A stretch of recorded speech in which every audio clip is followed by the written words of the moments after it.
కాంగ్రెస్ ఎక్కడుంటే అక్కడ సర్వనాశనమే, ఎక్కడ అధికారం వెలగబెడితే అక్కడ ఆర్థిక విధ్వంసమే.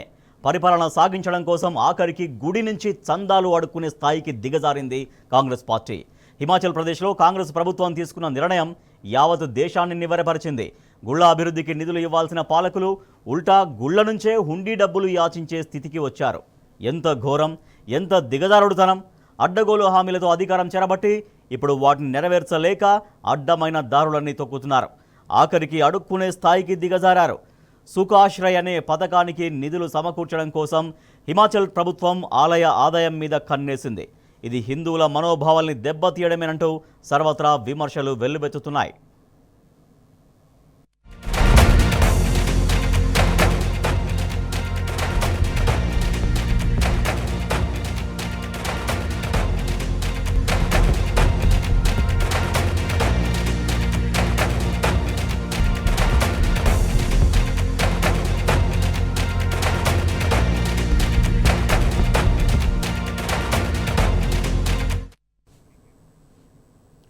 కాంగ్రెస్ పార్టీకి ఓ విజన్ లేదు, ప్రభుత్వాల్ని నడిపే తెలివి లేదు. అలవిగాని హామీలతో అధికారంలోకి రావడం, ఖజానాలు లూటీ చేయడం, ఆ తర్వాత ప్రజలకు చుక్కలు చూపించడం, ఇంతే. ఇంతకు మించి కాంగ్రెస్ పాలనలో ఏ రాష్ట్రానికి ఒరిగిందేమీ లేదు. ఆ పార్టీ ఎక్కడ కాలు పెడితే అక్కడ ఖజానా నిలువుదోపిడే. కర్మగాలి కాంగ్రెస్ పార్టీ చేతిలో అధికారం పెట్టామా, ఇక ఆ రాష్ట్రం పరిస్థితి అదోగతే.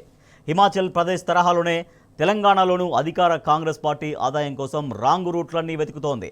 తెలంగాణలో కూడా గ్యారంటీల పేరుతో వలవేసి గద్దెనెక్కారు. తీరా వచ్చాక ఏం చేశారు? ప్రజలకు పంగనామాలు పెట్టారు. హామీలన్నీ అటకెక్కాయి. ఇచ్చిన ఏ ఒక్క మాట కూడా నెరవేర్చలేదు. పండుటాకులకు మోసమే, రైతులకు మోసమే, ఆడబిడ్డలకు మోసమే, యువతకు మోసమే. అన్ని వర్గాలను ఆగం చేసి వదిలిపెట్టారు. చేసిన పనే మంచిగా ఉన్నది.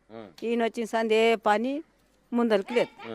ఆ పనే మంచిగా ఉన్నది. మా కేసీఆరే రావాలి. మళ్ళీ చేస్తాడు, ఏం చేస్తలేడు. ఆయనకు అల్లలు రాదు, ముళ్ళ రాదు.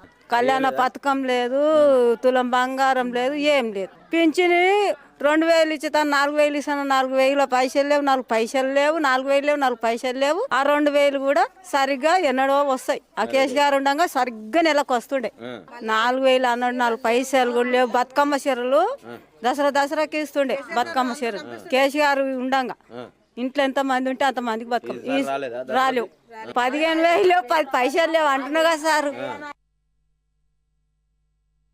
హామీలు ఇచ్చి చీటింగ్ చేస్తోంది కాంగ్రెస్ సర్కార్. కర్ణాటకలోనూ అంతే, కాడి పడేశారు. ఇప్పటికే అక్కడి కాంగ్రెస్ ప్రభుత్వం పరిపాలన మా వల్ల కాదు అంటూ చేతులెత్తేసింది. ఇక మన రాష్ట్రం విషయానికి వస్తే రేవంత్ రెడ్డి సర్కార్కు సరైన ఆర్థిక విధానం లేదు. రాష్ట్రాన్ని ఎలా ముందుకు నడిపించాలో ఒక రోడ్ మ్యాప్ లేదు. చీకట్లో ప్రయాణం.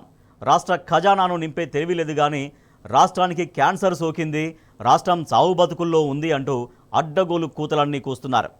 ఏ ముఖ్యమంత్రి అయినా తన రాష్ట్రం గురించి ఇంత బ్యాడ్గా చెప్పుకుంటాడా? రాష్ట్రం దివాలా తీసిందని పరువు తీసుకుంటాడా? ఇలా అయితే పెట్టుబడులు ఎలా వస్తాయి? ఇక్కడ కంపెనీలు ఎవరు పెడతారు?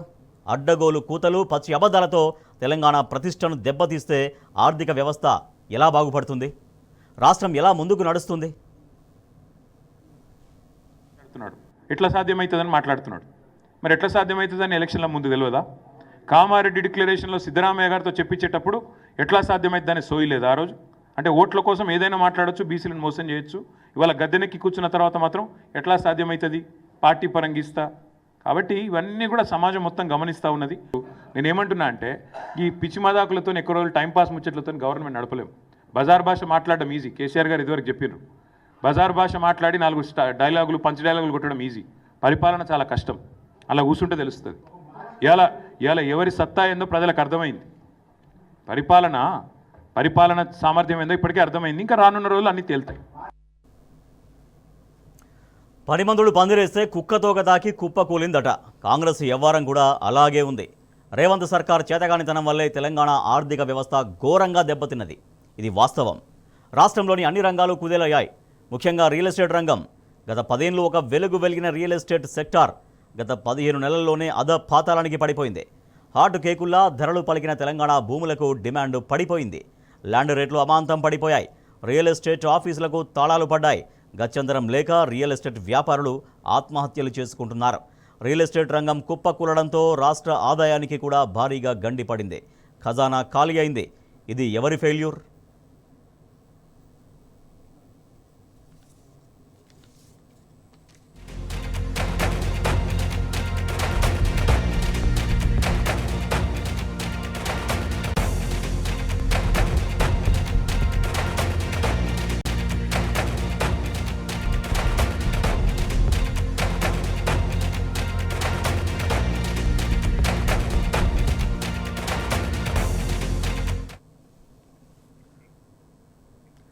బబ్రాజమానం భజ గోవిందం అంతా ఉట్టిదే డబ్బా 15 నెలలుగా సీఎం రేవంత్ రెడ్డి ఉద్ధరించింది ఏంటి? ఢిల్లీకి చక్కర్లు కొట్టడం తప్ప చేసింది ఏంటి? ఇండ్లు కూలగొట్టడం, ఉన్నవి కాలబెట్టడం తప్ప ఏమైనా చేశాడా? పేదల భూముల్ని చెరబట్టి తమ్ముళ్ల జేబులు నింపడం తప్పించి రాష్ట్రం కోసం ఏమైనా ఊడబొడిచాడా? ఆఖరికి ఇసుకను కూడా తోడేళ్లలా తవ్వేసుకొని గల్లా పెట్టెలు నింపుకుంటున్నాడు కదా. సీఎం సీటు కాపాడుకోవడానికి ఢిల్లీకి మూటలు మోస్తున్న రేవంత్ రాష్ట్రం కోసం ఏనాడైనా ఆలోచించాడా? ప్రజల కోసం ఎప్పుడైనా పరితపించాడా? ఎస్ఎల్బీసీలో ప్రమాదం జరిగి 7 రోజుల నుంచి కార్మికుల జాడ తెలియడం లేదు. అసలు దాని గురించి సీఎం రేవంత్కు ఏమన్నా సోయుందా? ఇంత బాధ్యతారాహిత్యమా? ఇలాంటి కాగిత పులులు ఈ గడ్డకు అవసరమా?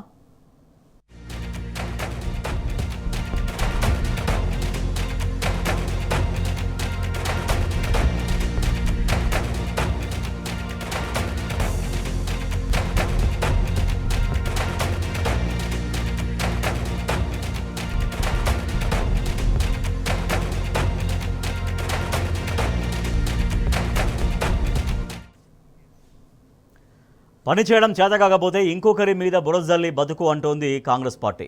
అంతేగా, అధికారంలోకి వచ్చిన నాటి నుంచి రేవంత్ సర్కారు చేస్తున్న ఘనకార్యం అదేగా. పరిపాలన చేతగాక గత ప్రభుత్వాన్ని ఆడిపోసుకోవడం తప్పించి తెలంగాణ రైజింగ్ ఎక్కడుంది? ఇలాగే కోడిగుడ్డు మీద ఈకలు పీక్కుంటూ పోతే రేవంత్ సర్కారు కూడా హిమాచల్ ప్రదేశ్ గతే పడుతుంది. ఇది ఖాయం.